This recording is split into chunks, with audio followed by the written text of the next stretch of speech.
Europe 1914. A continent on the precipice. Whispers of war, once distant rumbles, now echoed with a deafening roar.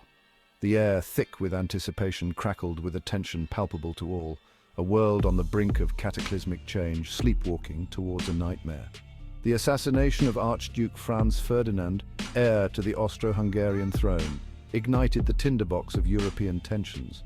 A complex web of alliances fueled by unchecked nationalism and imperial ambition transformed a localized crisis into a global conflagration.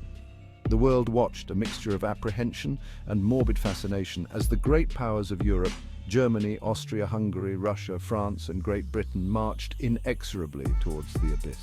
The drums of war beat ever louder, their rhythm hypnotic, their message terrifyingly clear. The seeds of this devastating conflict were sown long before the fateful summer of 1914. The intricate dance of diplomacy, power struggles, and territorial ambitions had been playing out for decades, setting the stage for a war that would engulf the entire continent. Europe, a tangled web of alliances, seethed with nationalistic fervor and imperial rivalry.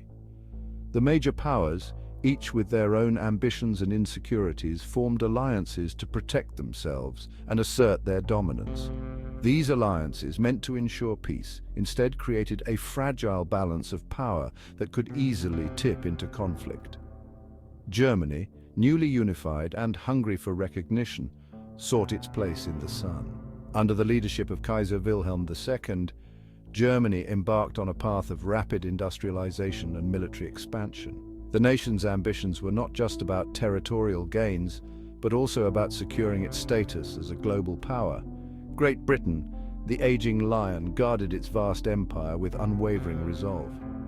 The British Empire, stretching across continents, was determined to maintain its supremacy on the seas and protect its colonial interests.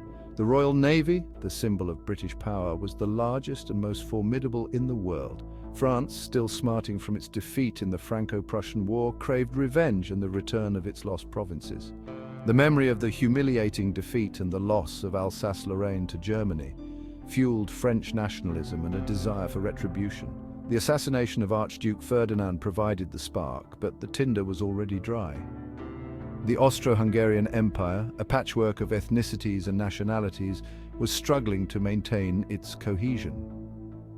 The assassination in Sarajevo was the catalyst that ignited the long-simmering tensions.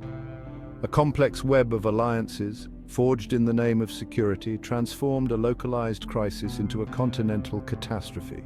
The Triple Alliance of Germany, Austria-Hungary, and Italy stood against the Triple Entente of France, Russia, and Great Britain.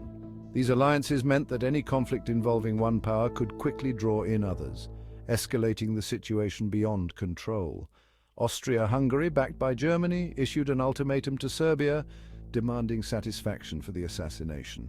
The demands were harsh and designed to be unacceptable, giving Austria-Hungary a pretext to launch a punitive war against Serbia. Serbia, supported by Russia, refused to fully comply. Russia, seeing itself as the protector of Slavic nations, mobilized in support of Serbia.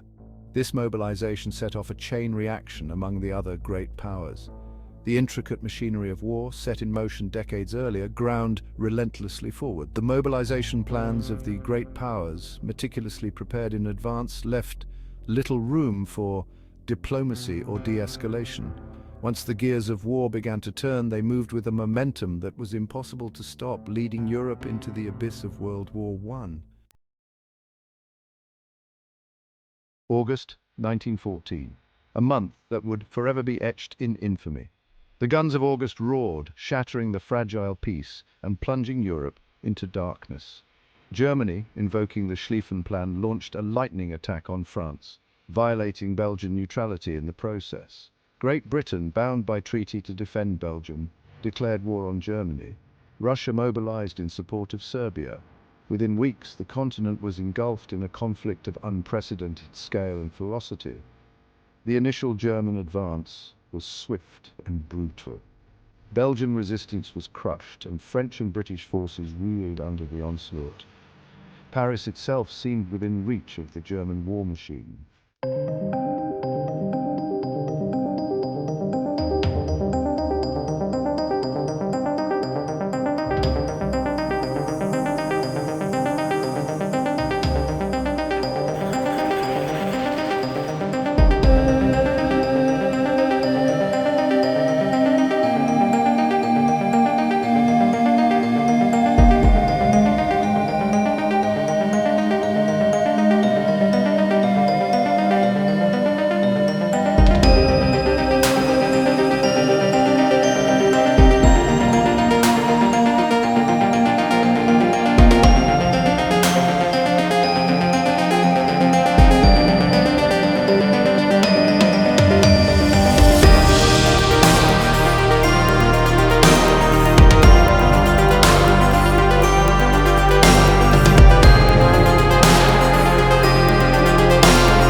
Section 5, a soldier's soliloquy, voices from the trenches. "We lived like rats in these trenches," wrote Wilfred Owen, a young British officer, "and died like rats too." His words, etched in the trenches of the Western Front, captured the brutal reality of trench warfare. Millions of men, thrust into the crucible of combat, endured unimaginable horrors. Their stories, often lost amidst the grand narratives of history, offer a glimpse into the human cost of the Great War. "The noise was unbearable," recalled a German soldier, the air thick with the stench of cordite and decaying flesh. Fear, boredom, and the constant threat of death wore down the men, both physically and mentally. Section 6, Technological Warfare, a grim evolution of destruction. World War I witnessed a terrifying evolution in the technology of warfare. The conflict, which began with traditional tactics and weaponry, quickly escalated into a showcase of industrial might and scientific ingenuity. The war's unprecedented scale and ferocity demanded new methods of combat, leading to innovations that would forever change the nature of warfare. Machine guns, capable of firing hundreds of rounds per minute, transformed battlefields into killing fields. These weapons, with their relentless firepower, made traditional charges across open ground suicidal. Soldiers were forced to dig in, creating the infamous trench systems that defined much of the war's Western Front. Artillery, more powerful and accurate than ever before, rained down death and destruction from afar. The sheer scale of artillery bombardments could obliterate entire landscapes, leaving behind a desolate wasteland of craters and shattered earth. The psychological impact on soldiers who endured constant shelling was profound and lasting. The internal combustion engine, a marvel of the industrial age, found its deadly application on the battlefields of Europe. Motorized transport revolutionized logistics, allowing for the rapid movement of troops and supplies. This mechanization extended the reach and speed of armies, making warfare more dynamic and far-reaching. Tanks, lumbering behemoths of steel, were deployed to break the stalemate of trench warfare. These armored vehicles could cross rough terrain and barbed wire, providing a mobile shield for advancing infantry. Though initially slow and prone to mechanical failure, tanks represented a significant leap forward in battlefield tactics. Airplanes, once a novelty, took to the skies first as reconnaissance platforms, then as weapons of war. The ability to observe enemy positions from above provided a strategic advantage, leading to the development of specialized aircraft for bombing and ground attack missions. The skies became a new frontier for combat. Dogfights, duels in the clouds captured the imagination of the world, but the reality of aerial combat was brutal and unforgiving. Pilots faced not only the enemy, but also the perils of early aviation technology. Despite the romanticized image of the flying ace, the life expectancy of a World War I pilot was tragically short, underscoring the relentless and deadly nature of this new form of warfare.